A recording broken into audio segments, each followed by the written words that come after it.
नमस्ते, blue moon mobile gallery में आपका स्वागत है। यहाँ आपको सभी प्रमुख ब्रांडों के फोन और अप्लायंस मिलेंगे। आज ही तुलसी एस्टेट डुंगरी वलसाड में हमसे मिले।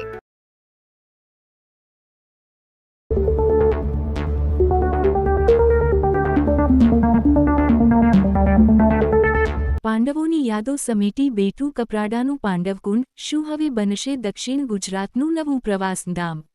દક્ષિણ ગુજરાતના ચેરાપુંજી તરીકે ઓળખાતા કપરાડા તાલુકામાં કુદરતનો એવો અદ્ભુત ખજાનો છુપાયેલો છે, જ્યાં પહોંચતા જ જાણે મહાભારતનો ઇતિહાસ આંખો સામે જીવંત થઈ જાય. આ છે રોહિયાળ તલાટ ગામ નજીક આવેલું ઐતિહાસિક પાંડવકુંડ, જેને સ્થાનિક લોકો ધારકુંડ તરીકે પણ ઓળખે છે. આજે ગ્રામજનો આ સ્થળને પ્રવાસધામ તરીકે વિકસાવવાની જોરદાર માંગ ઉઠાવી રહ્યા છે.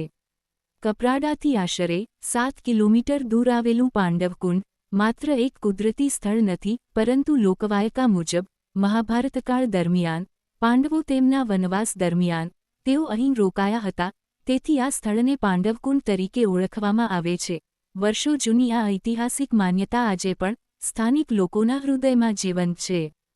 ચોમાસું શરૂ થતાં જ અહીંના ધોધો ગર્જના કરવા લાગે છે. ઊંચા ખડકો વચ્ચેથી ધસમસતું પાણી, હરિયાળીથી છવાયેલા પહાડો, પક્ષીઓનો કલરવ અને ઠંડકભર્યો માહોલ, જાણે કુદરતે પોતાના હાથે આ સ્થળને શણગાર્યું હોય. અહીં આવનાર દરેક વ્યક્તિ આ કુદરતી નજારો જોઈ મંત્રમુગ્ધ થઈ જાય છે. પરંતુ આ અદ્ભુત સૌંદર્ય વચ્ચે એક કડવી હકીકત પણ છુપાયેલી છે. અહીં પહોંચવા માટે પૂરતી સુવિધાઓનો અભાવ છે. રસ્તાની સમસ્યા, સુરક્ષાની કોઈ ખાસ વ્યવસ્થા નથી, પ્રવાસીઓ માટે બેસવાની વ્યવસ્થા નથી, પાર્કિંગની સુવિધા નથી, માર્ગદર્શન આપતા બોર્ડ પણ જોવા મળતા નથી, જેના કારણે અનેક પ્રવાસીઓ અહીં આવતા ખચકાય છે. સ્થાનિક ગ્રામજનોનું માનવું છે કે જો સરકાર આ સ્થળને સત્તાવાર પ્રવાસધામ તરીકે જાહેર કરી જરૂરી સુવિધાઓ ઊભી કરે તો માત્ર કપરાડા જ નહીં, સમગ્ર દક્ષિણ ગુજરાતના પ્રવાસન નકશામાં પાંડવકુંડ એક આગવું સ્થાન મેળવી શકે છે. આ સ્થળનો વિકાસ થશે તો સ્થાનિક યુવાનોને રોજગારી મળશે, નાના વેપારીઓને વ્યવસાય મળશે, હોમસ્ટે, ખાણીપીણી અને સ્થાનિક હસ્તકલાને પણ નવી ઓળખ મળશે. સાથે જ આ વિસ્તારની આર્થિક સ્થિતિમાં પણ મોટો બદલાવ આવી શકે છે.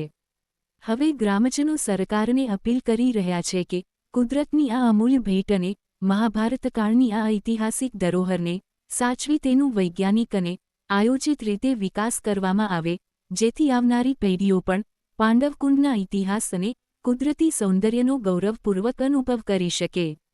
હવે જોવાનું એ રહેશે કે સરકાર ગ્રામજનોની આ વર્ષોથી ચાલી આવતી માંગને કેટલા ઝડપથી સ્વીકારી કપરાડાના પાંડવકુંડને દક્ષિણ ગુજરાતના અગ્રણી પ્રવાસધામ તરીકે વિકસાવે છે કે નહીં. મારું નામ જીતેન્દ્રભાઈ લક્ષ્મણભાઈ માહલા.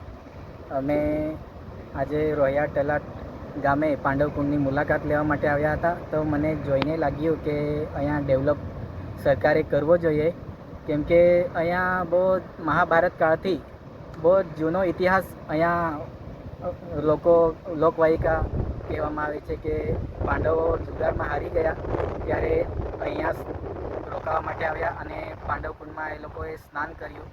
તો મારે સરકારને એટલી જ વિનંતી કરવી છે કે કપરાડામાં રોહિયાળ તલાટ ગામે આ પાંડવકુંડના સ્થાને લોકો મુલાકાત લેવા માટે આવે, એટલે એ લોકોને વિકાસ જેવો લાગતો નથી. તો અહીંયા સરકારે ખાસ કરીને ધ્યાન દોરવું જોઈએ અને કપરાડા તાલુકામાં મોટા પાયે પાંડવકુંડ સ્થાને વિકાસ કરવો જોઈએ, એવી મારી સરકારને નમ્ર વિનંતી.